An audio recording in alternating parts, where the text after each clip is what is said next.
Hey everyone, welcome to Shop Talk. Just wanted to go over a little bit on the chain breaking, how it's done. Got some 3/8 pitch chain. I've got an adjustable anvil.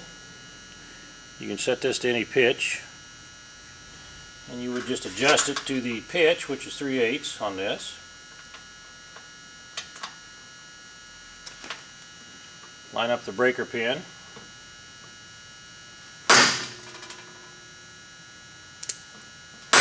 And a nice clean break on the chain.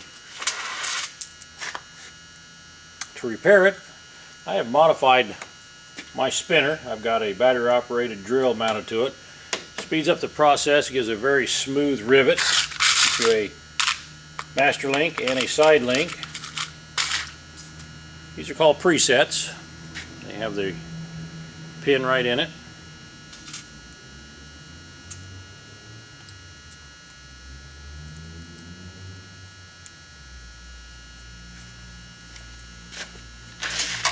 Take up the slack.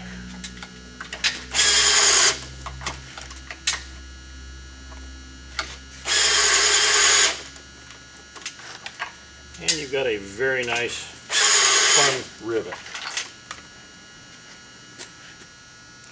Hasn't always been this easy. Let me show you some vintage equipment.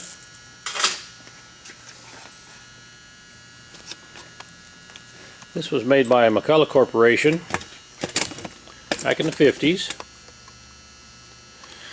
It's a hand operated one. You can mount it in a stump. It's got the little pin on the bottom here where you can drive it in, mount it, make it easier to operate. Here is some vintage chain. You would turn the anvil, there's several different settings, to the correct pitch, and then you would remove this floating pin, get the chain in the anvil, reset the pin, and you would rotate this hand crank and pop the rivet. It's very time consuming and very difficult, you can imagine, out there in the woods trying to do that. And to put the chain back together was very difficult. You rotated the anvil to the flat anvil, put the chain in place, cranked this down until it's seated, take it out, and then you would peen it over with a ball peen hammer.